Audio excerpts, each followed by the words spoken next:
जिन्हें दुनिया सारी, आओ उनके गुण गाएं सब मिलकर जन्माष्टमी मनाएं। क्या योगिता जी आप जानते हैं कि जन्माष्टमी का पर्व क्यों और कब मनाया जाता है? हाँ तो मुझे तो पता है, पर क्या तुम्हें पता है? हाँ, जन्माष्टमी हिंदू पर्वों में से एक मुख्य त्योहार है जो प्रत्येक वर्ष भाद्र तक के शुक्ल पक्ष की अष्टमी तिथि को कृष्ण जन्मोत्सव के रूप में विश्व भर में मनाया जाता है। ऐसा माना जाता है कि इस दिन भगवान श्री विष्णु अपने 8वें अवतार श्री कृष्ण के रूप में अवतरित हुए थे। अरे वाह, धन्यवाद, ये बात बताने के लिए। मैं कक्षा 3rd और 4th के बच्चों को गीत की प्रस्तुति के लिए आमंत्रित करना चाहूंगी, जिसके बोल है अच्युतम केशवम। अच्युतम केशवम कृष्ण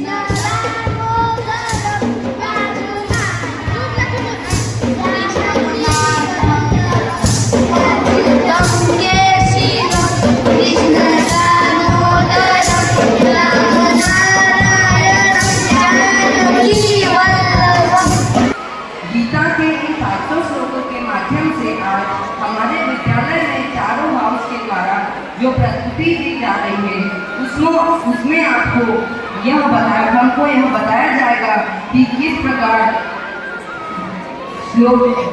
गीता के श्लोकों में ही जीवन का सार समाहित है और गीता का क्या अर्थ होता है।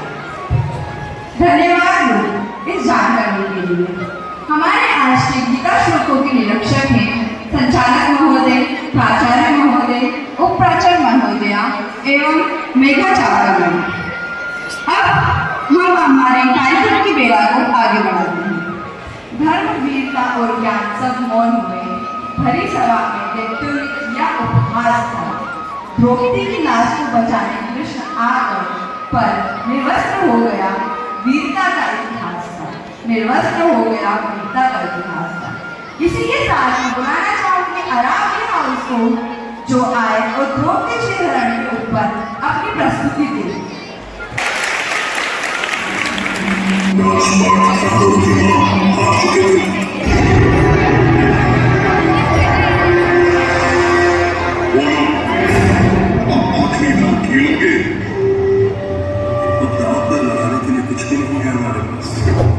अरे चिष्टे,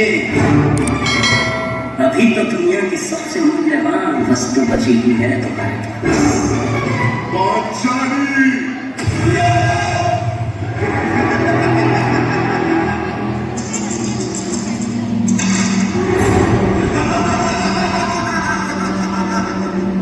सुनो मेरे प्रशासन, एक शर्त की तुम न दबाओ। पांचाली के बाल खींचते हुए सभा में आओ।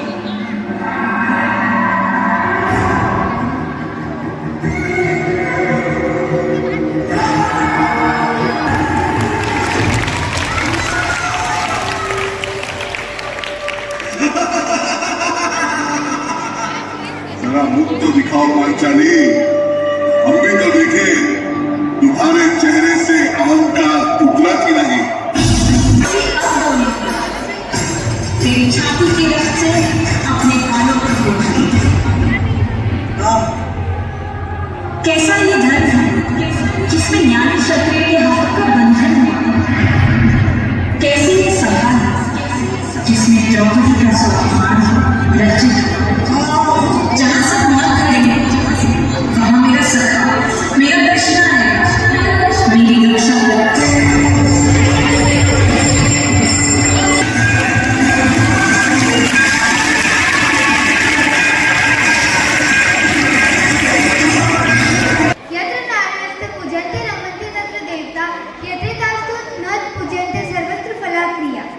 जहाँ स्त्री का आदर सम्मान होता है, उनकी आवश्यकता अपेक्षा की पूर्ति होती है।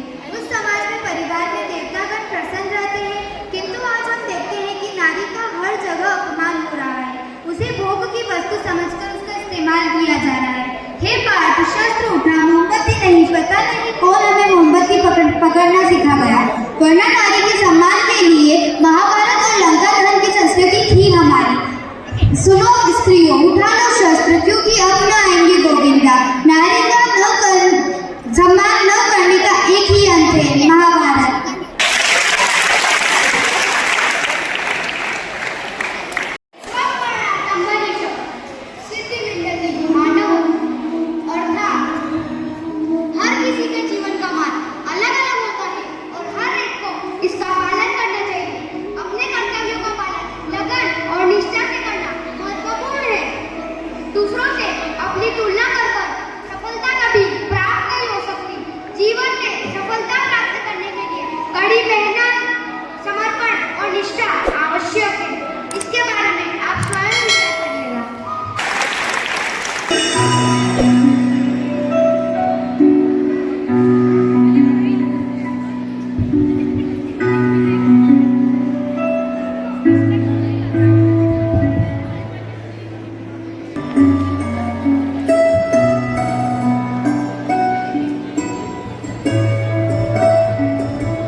मैं असहाय खड़ा हूँ। अब मैं अर्जुन को क्या मुख दिखाऊंगा?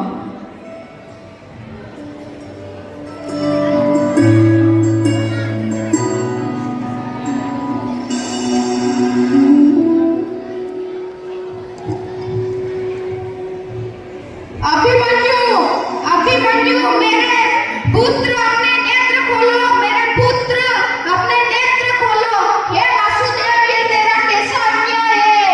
अब मैं सुभद्रा को क्या उत्तर दूंगा कि मेरा वीर पुत्र भी गति को प्राप्त हो गया? मात्र स्पर्श हेतु कौन्तेय शीतोषणा सुखदा आगम पायनो निश्चय तितस्व भारत। हे अर्जुन, सुख दुख का अस्थायी रूप में प्रकट होना और विलुप्त होना सर्दी गर्मी के मौसम के प्रकट होने और विलुप्त होने के समान है। जिस तरह सर्दी गर्मी के मौसम आते जाते रहते हैं, उसी प्रकार सुख और दुख भी समय के साथ आते जाते रहते हैं। इसलिए हमें अपने मन की आंतरिक शक्ति को, शांति को भंग नहीं करना चाहिए। हमें जीवन में आए चुनौतियों को शांतिपूर्ण और धैर्य से उसका सामना करना चाहिए।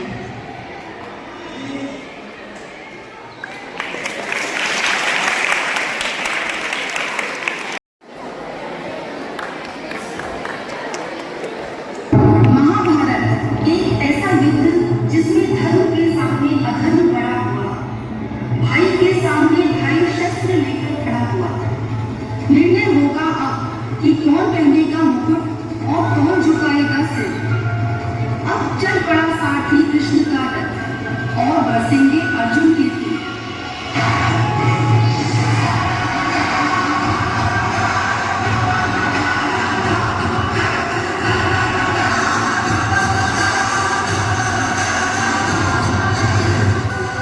मेरे भाई मेरे शत्रु बनकर सामने खड़े थे और गुरु द्रोण पितामह मेरे पूजनीय और बड़े हैं। कैसे उठाऊं उनके सामने शस्त्र?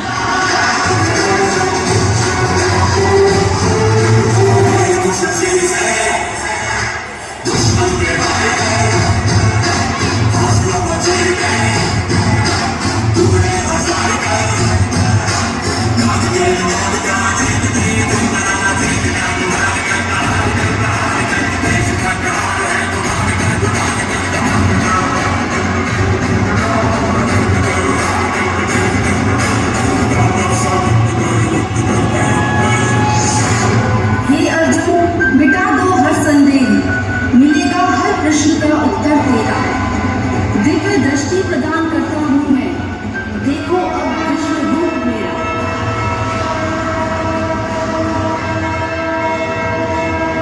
पाप यदि न बढ़ता तो ये युद्ध कदाचित न होता। धर्मराज भी स्वयं कभी अपने संयम को न खोता। एक नारी का वस्त्रहरण अब स्वयं तुम याद करो।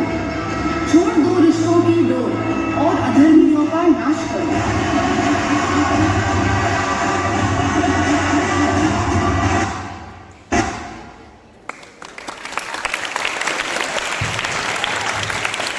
समाप्त हो चुका है। पांडव जीत चुके हैं, लेकिन युद्ध के परिणाम स्वरूप उन्होंने अपने कई प्रियजनों को खो दिया है। द्रौपदी अपने कक्ष में गहरे विचारों में डूबी है और उसी समय श्री कृष्ण उनसे मिलने आते हैं।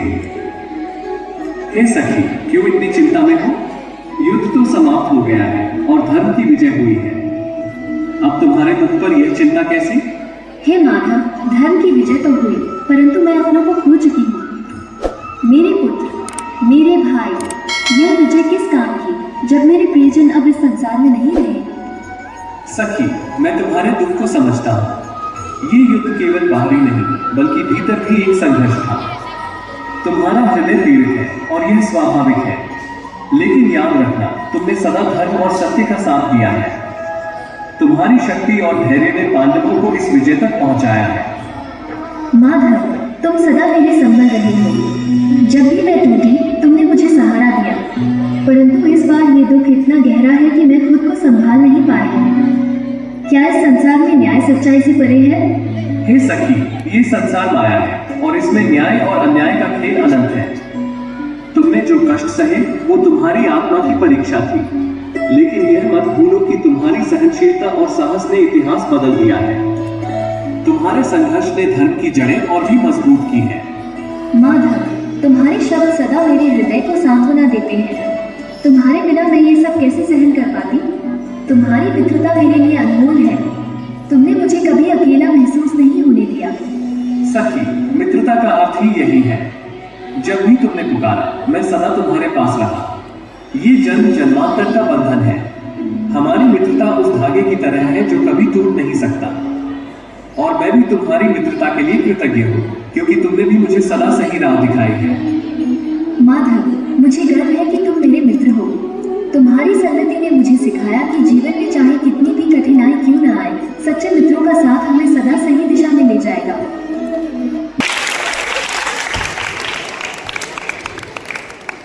मित्रम धर्मः तथा धनम। मित्र भगवान है, मित्र पुत्र है, मित्र धर्म है, मित्र ही धर्म है। यह श्लोक मित्रता की